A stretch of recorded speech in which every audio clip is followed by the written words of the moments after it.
Problem होतो की यायला रिटर्न यायला 11-12 हे काय काय खरं नसतं. आणि बरेच जण दिव्याला उतरायला खरंच सिग्नल लागतो, अर्धी गाडी बाहेर अर्धी गाडी आत, फार हालत खराब असते लोकांची.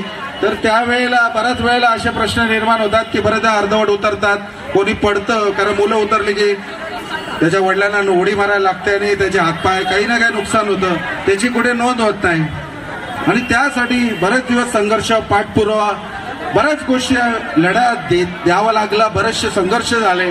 या सगळ्या 16-18 वर्षाचं यश म्हणून आपण भेटही दिली मंत्रालय येथे नारायण राणे साहेबांना, माजी केंद्रीय मंत्री.